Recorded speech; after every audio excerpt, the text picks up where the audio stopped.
This presentation will discuss the requirement related to the Title I Part A Campus Allocations, which has been selected for review as part of the Program Monitoring Validation process being conducted by the Federal Program Compliance Division at the Texas Education Agency.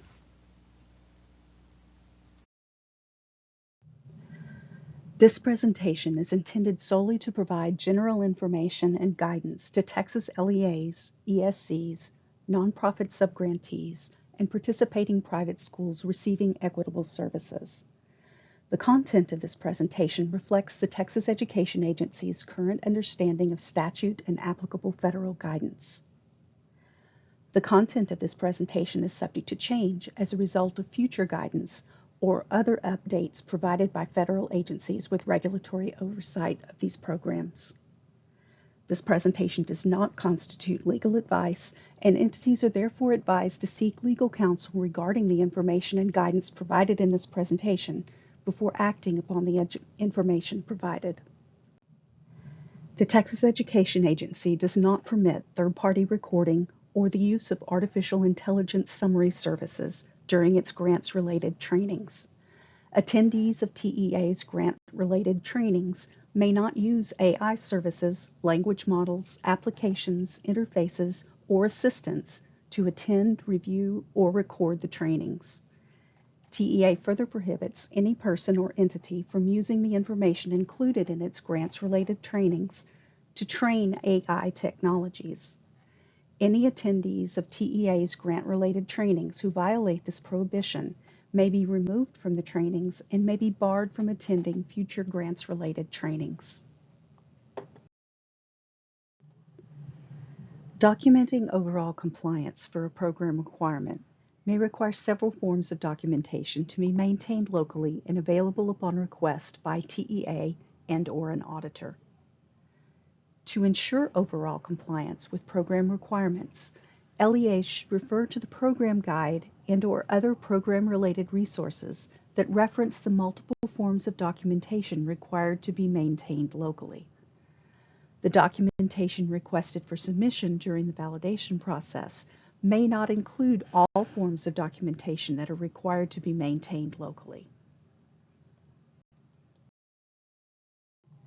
The agenda for today's presentation will include a discussion of the specific program requirement, acceptable documentation for the validation, past validation issues, a discussion of examples, and the resources that are available. In general, LEAs are required to allocate Title I Part A funds to eligible campuses in rank order on the basis of the number of low-income children in each attendance area or school. An LEA that serves a campus with a low-income percentage below 35% must apply the 125% special allocation rule to all of the Title I Part A schools it serves. LEAs with fewer than 1,000 students and LEAs consisting of a single campus were excluded from the selection pool for this validation because they are exempt from the rank and serve requirement that is tested through this validation item. For item 1.1, the selected LEAs must submit evidence showing the amounts of their Title I Part A campus allocations and how those amounts were determined. Acceptable documentation would include a spreadsheet showing the campus name, campus number, enrollment, number of low-income students, low-income percentage, per pupil amount, and the amount of the Title I Part A campus allocation for all Title I Part A campuses served for the school year being validated. Please note that the campus status, enrollment, and low-income percentages should match the SC 5000 for the school year being validated. Please also note that Title I Part A Parent and Family Engagement funds that are allocated to campuses as part of the LEA's PFE reservation requirement should be tracked separately and should not be included as part of the regular Title I Part A campus allocations.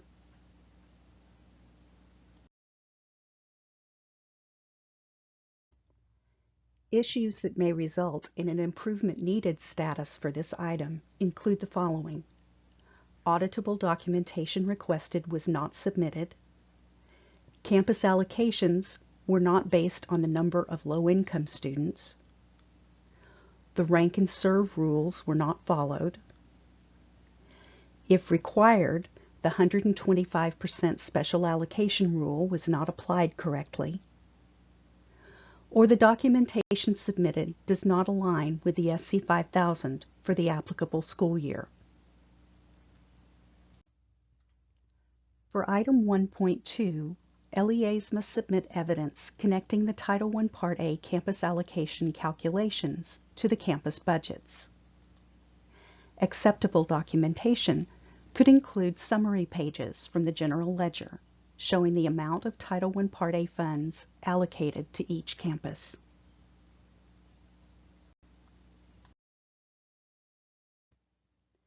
Issues related to this item that may result in an improvement needed status include the following. The auditable documentation requested was not submitted. Campus names or campus numbers and their corresponding Title I Part A budget totals are not evident. Budgeted amounts are not related to the campus allocation calculations that were submitted. Or the documentation submitted was not for the school year requested.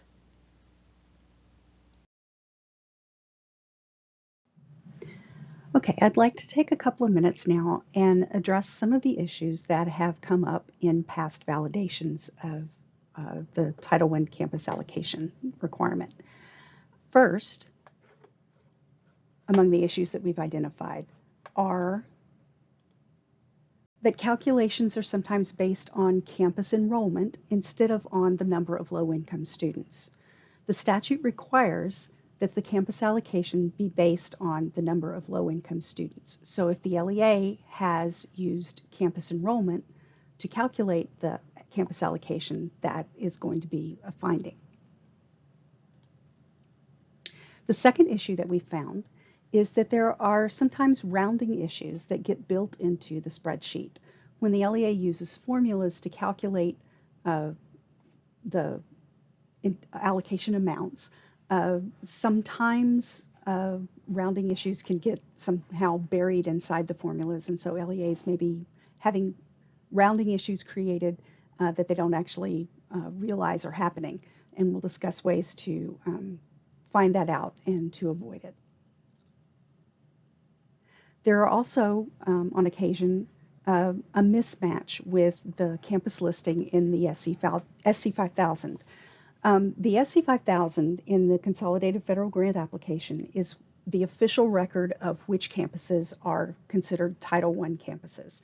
So in order to create the campus allocation list, the LEA needs to be sure that they are listing the campuses as they are in their most recent SC 5000 schedule.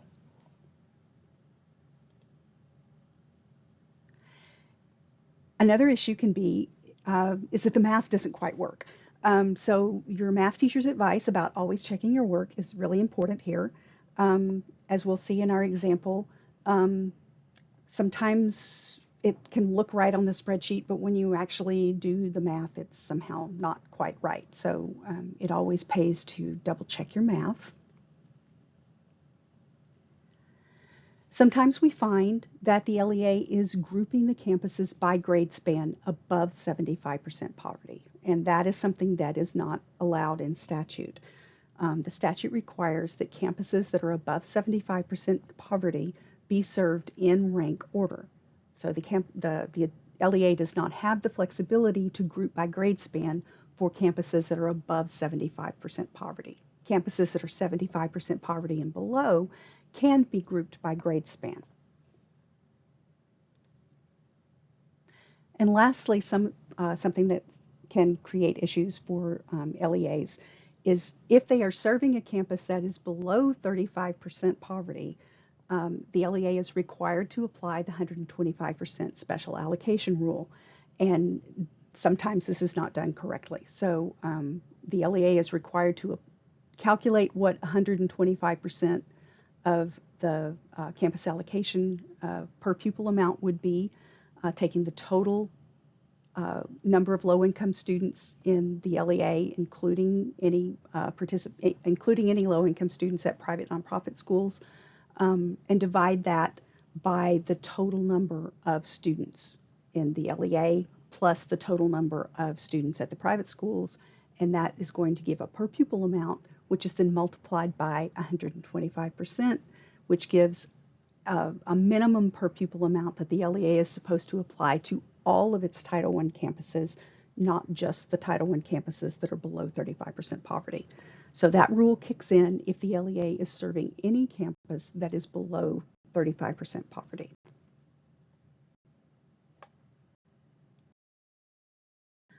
Okay, so now let's take a look at an example spreadsheet. On the surface, this particular spreadsheet looks like it's pretty good. It's got its campuses ranked from highest to lowest based on the number of low-income students, the percentage of low-income students. It has a per pupil amount that's listed that on the surface looks pretty good because it's giving the same per pupil amount to all of these campuses that are above 75%.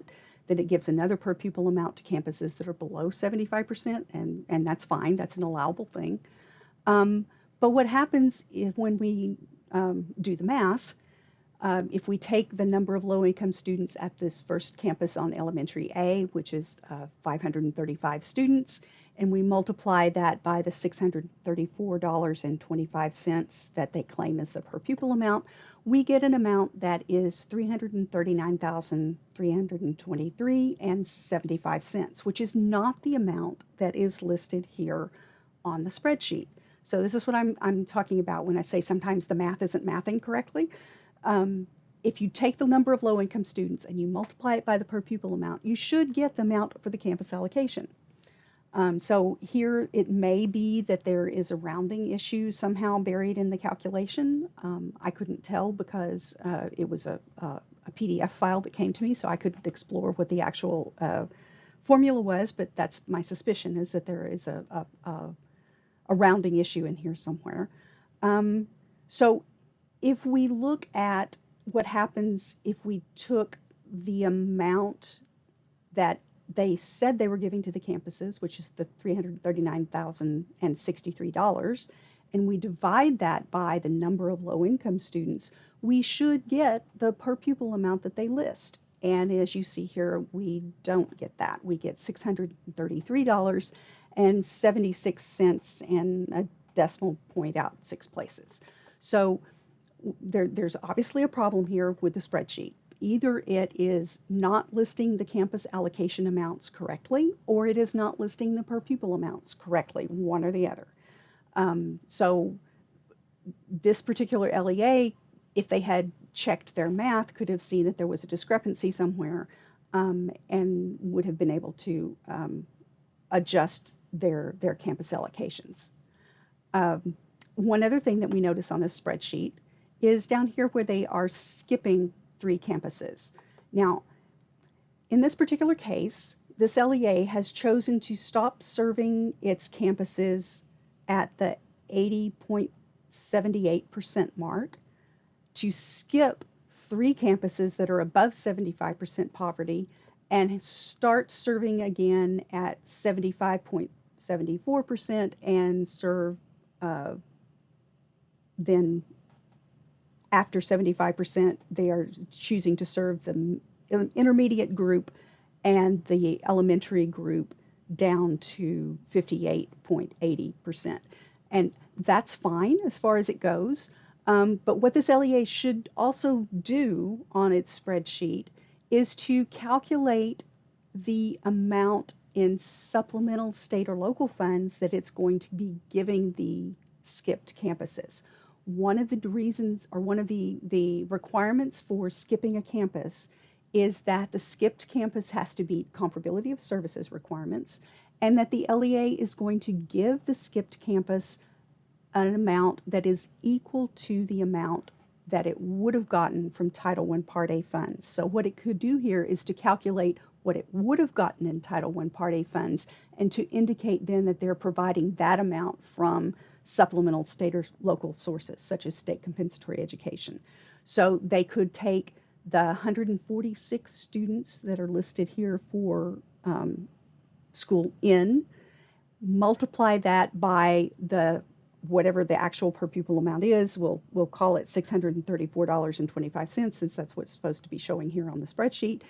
And they could come up with the amount of money that they would be giving this campus from state and local sources. So that would be a way that they could improve the spreadsheet and show that they were giving their skipped campuses the amount in supplemental state or local funds that they were entitled to, because they were not getting those funds from Title I Part A.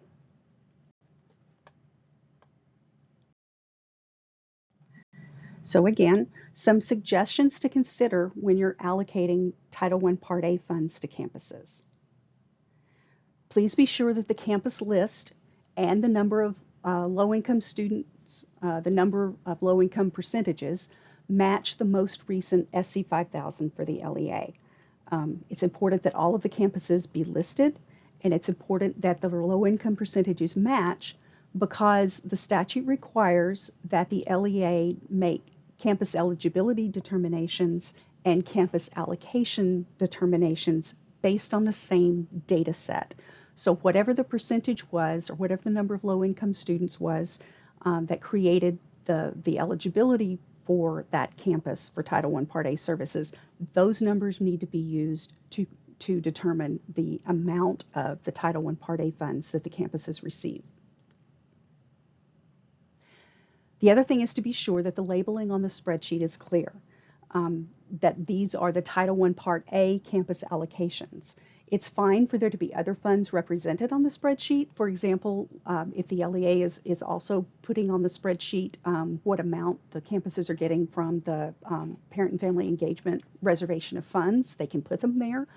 But those amounts are extra. They're over and above the amount that the LEA is getting for Title I Part A. And like we also mentioned on the previous slide, if there is a skipped campus that's getting supplemental state and local funds, such as from state compensatory education, to function in lieu of the Title I Part A funds, those funds can be represented on the spreadsheet, but they should be labeled as state compensatory education funds so that they are not confused with the Title I Part A allocation. And the LEA really wants to avoid the rounding issues. In truth, the LEA really shouldn't be dealing in cents at all. They should be using whole numbers, both for the number of low-income students, because at least in Texas we don't have any partial students. The number of students should be a total whole number, and the per pupil amount should be. I mean, the LEA really should make that a whole number. When decimals get used for the per pupil amount, what that looks like is that the LEA has sort of back engineered or reverse engineered the per pupil amount based on actual expenditures. And that's kind of backwards, because this is supposed to be something that's happening at the beginning of the school year, when allocations are made, when budgets are created. And so the LEA doesn't necessarily know what the final expenditure amounts are supposed to be for the campuses. So they should be dealing in whole numbers. That just takes the whole rounding issue out of the equation, so to speak, because if you don't have decimals going into the calculation, you're not going to get decimals coming out of the calculation. So if the LEA has a certain amount of money, you say they got an odd $49 or whatever that they have left over, or that didn't come out even, what they can do with that money is to take that $49 or whatever their amount is and put it in the allocation for the highest poverty campus. And in that way, they would not run afoul of the campus allocation rules, because that campus that's the highest poverty would be getting a higher per pupil amount than the other campuses, and that is always an acceptable thing. Or if they don't want to do that, they could take the $49 and they could add it to the amount that was being reserved at the LEA level. So that way they could get their budget to come out. They could allocate all of their funds, but they wouldn't end up with rounding issues for their campuses.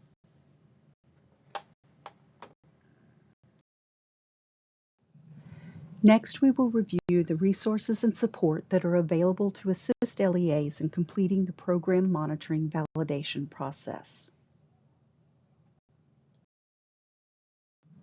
In the category of overall process resources, LEAs can access the PMV Process Handbook, instructions, training video, and training slides for tips on submitting documentation, and a video on how to navigate the Smartsheet Work App system.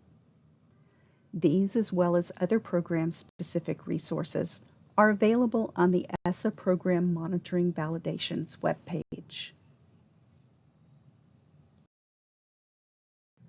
For each requirement included in the validations, there is a guidance document that describes the acceptable documentation, as well as training slides and a training video that discuss previous findings. These resources are available to LEAs to review prior to submitting documentation for selected PMV requirements. Please take advantage of these documents to ensure that the district is informed of the overall process for program monitoring validations and all program-specific resources. Complementary technical assistance and training are available from each regional education service center. ESC contacts for each regional center are located towards the bottom of the TEA Title I Part A webpage. Questions related to the program monitoring validations for the Title I Part A program may be directed to Vivian Smurl at essasupport@tea.texas.gov.